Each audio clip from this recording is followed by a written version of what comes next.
Hello दोस्तों, मैं हिमांशु कुलियाल एक बार फिर से आपका स्वागत करता हूं मेरे यूट्यूब चैनल कॉम्पिटिटिव स्टडी में। दोस्तों, हमने स्टार्ट किया था इंडियन पॉलिटी पार्ट 1। उसके अंतर्गत 4 चैप्टर हम पहले पढ़ चुके हैं। जिस किसी ने भी वो वीडियो नहीं देखी है वो कृपया उन वीडियो को देखें और समझें स्टेप बाय स्टेप कि कैसे हमारा संविधान बना था, कैसे लागू हुआ और उसके पश्चात संविधान के अंतर्गत क्या क्या चीज़ें। सबसे पहले हमने जो इससे पहले वीडियो में बात की थी प्रस्तावना की, प्रेम्बल की। दोस्तों, आज हम उससे आगे का चैप्टर पढ़ते हैं जिसमें हम बात करेंगे आर्टिकल्स की। आर्टिकल्स के अंतर्गत जो पार्ट 1 है वो है संघ और उसके क्षेत्र, यूनियन एंड इट्स टेरिटरी। दोस्तों, संविधान के भाग 1 के अंतर्गत अनुच्छेद 1 से 4 तक संघ एवं इनके क्षेत्रों की चर्चा की गई है। आइए बात करते हैं आर्टिकल 1 की। दोस्तों, इसके अंतर्गत संघ का नाम और राज्य क्षेत्र के बारे में चर्चा की गई है। आइए ये आर्टिकल क्या कहता है इसके बारे में देखते हैं। भारत अर्थात इंडिया राज्यों का संघ होगा। दोस्तों, इसका मतलब क्या है? यह व्यवस्था दो बातों को स्पष्ट करती है, एक देश का नाम और दूसरी देश की राज्य पद्धति। संविधान में देश के नाम को लेकर तरह तरह का कोई मतभेद नहीं था। कुछ लोगों ने बोला था कि इसका परंपरागत नाम भारतीय रखा जाए, लेकिन कुछ लोगों ने बोला था इसका नाम इंडिया रखा जाए, जो आधुनिक नाम है। इस तरह संविधान में दोनों नाम को स्वीकार कर लिया गया और बोला गया कि इंडिया जो कि भारत है। अनुच्छेद 1 के अंतर्गत ही भारतीय क्षेत्र को 3 श्रेणियों में बांटा जा सकता है। भारत के राज्य क्षेत्र, संघ क्षेत्र, ऐसे क्षेत्र जिन्हें में किसी भी समय भारत सरकार द्वारा अधिकृत किया जा सकता है। दोस्तों, राज्यों एवं संघ शासित राज्यों के नाम उनके क्षेत्र विस्तार को संविधान की पहली अनुसूची में दर्शाया गया है। इस वक्त 29 राज्य और 9 केंद्र शासित प्रदेश हैं।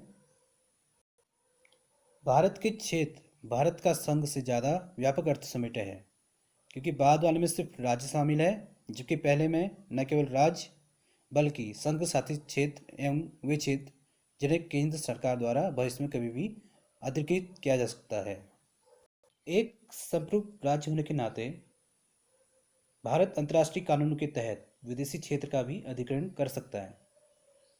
उदाहरण के लिए मान सकते हैं संधि के अनुसार खरीद सकता है, उपहार या लीज में ले सकता है, या किसी व्यवसाय के लिए ले सकता है, या उस चीज़ को जीत के या हरा कर।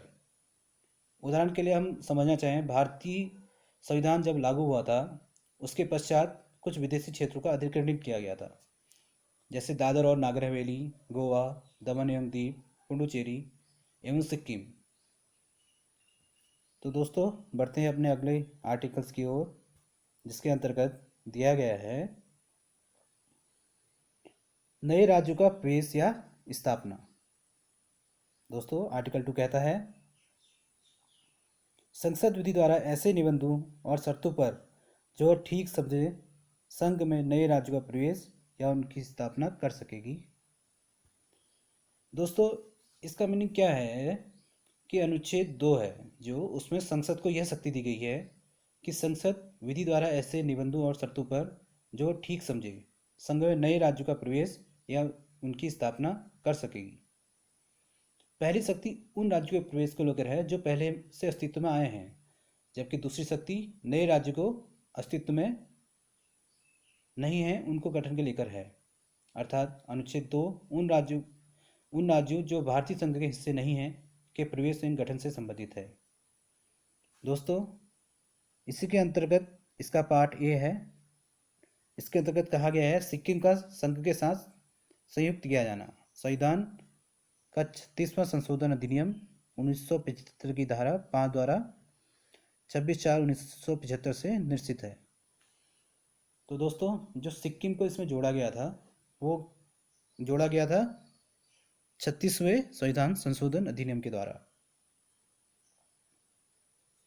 बढ़ते हैं आगे दोस्तों आर्टिकल 3 की ओर।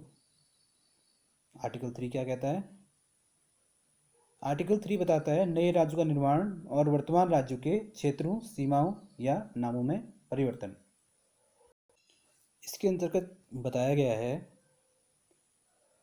संसद विधि द्वारा किसी राज्य में उसका राज्य क्षेत्र अलग करके अथवा दो या अधिक राज्यों को या राज्यों के भागों को मिलाकर अथवा किसी राज्य क्षेत्र को किसी राज्य के भाग के साथ मिलाकर नया नए राज्य का निर्माण कर सकेंगे। इसी के अंतर्गत कहा गया है दोस्तों, किसी राज्य के क्षेत्र को बढ़ा सकेंगे या किसी राज्य के क्षेत्र को घटा सकेंगे या किसी राज्य की सीमाओं में परिवर्तन कर सकेंगे, किसी राज्य के नाम में परिवर्तन कर सकेंगे। हालांकि इस संबंध में अनुच्छेद 3 में 2 शर्तों का उल्लेख किया गया है। पहली जो शर्त है वो है उपरोक्त परिवर्तन से संबंधित कोई भी अध्यादेश राष्ट्रपति की पूर्व मंजूर के बाद ही संसद में पेश किया जा सकता है। और दूसरी शर्त यह है कि पूर्व राष्ट्रपति उस अध्यादेश से संबंधित राज्य के विधानमंडल का मत जानने के लिए भेजता है। यह मत निश्चित सीमा के भीतर दिया जाना चाहिए। और दोस्तों यहाँ पर यह बात जरूरी है कि राष्ट्रपति राज्य विधानमंडल के मत को मानने के लिए बाध्य नहीं होता है। वह इसे स्वीकार या अस्वीकार कर सकते हैं, भले ही उसका मत समय पर आ गया हो। अगर बात करें संघ क्षेत्र की, तो संघ क्षेत्र के मामले में संबंधित विधानमंडल के संदर्भ की कोई आवश्यकता नहीं होती। संसद जब उचित समझे स्वयं कदम उठा सकती है। इस तरह यह स्पष्ट है कि संविधान संसद को यह अधिकार देता है कि वह नए राज्य बनाने, उसमें परिवर्तन करने, नाम बदलने या सीमा में परिवर्तन के संबंध में बिना राज्यों की अनुमति से कदम उठा सकता है। दूसरे शब्दों में कहना चाहें, संसद अपने अनुसार भारत के राजनीतिक मानचित्र का पुनर्निर्धारण कर सकता है। इस तरह संविधान द्वारा क्षेत्रीय एकता या राज्य के अस्तित्व को गारंटी नहीं दी गई है। इस तरह भारत को सही कहा गया है। विभक्त राज्यों को अविभाज्य संघ कहा गया है। संघ सरकार राज्य को समाप्त कर सकती है, जबकि राज्य सरकार संघ को समाप्त नहीं कर सकती है। कि हम बात करें भारत के अलावा, अगर हम अमेरिका की बात करते हैं, तो अमेरिका में दोस्तों संघीय सरकार नए राज्यों का निर्माण या उनकी सीमाओं में परिवर्तन बिना संबंधित राज्यों की अनुमति के नहीं कर सकती है। इसलिए हम अमेरिका को अविभाज्य राज्यों का अविभाज्य संघ भी कहते हैं। दोस्तों बढ़ते हैं अपने अगले आर्टिकल की ओर। Article 4, article 4। दोस्तों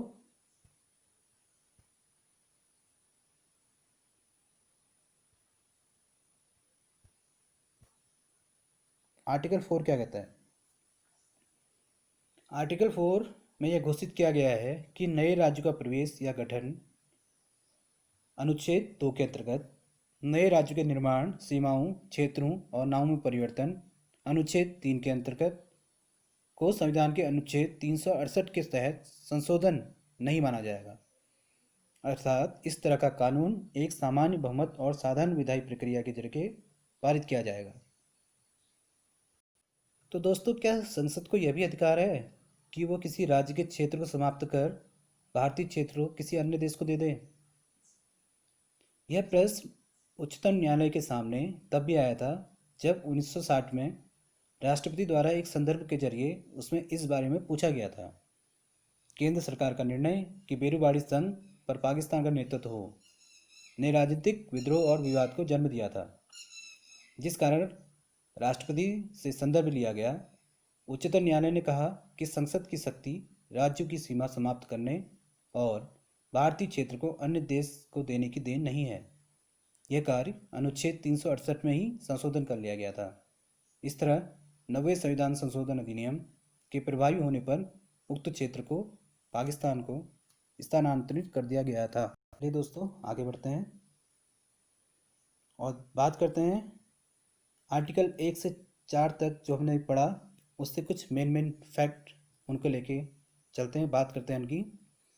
दोस्तों पहला जो फैक्ट है वह अनुच्छेद जिसके तहत सिक्किम को भारतीय संघ का हिस्सा बनाया गया था, वह अनुच्छेद था अनुच्छेद 2A।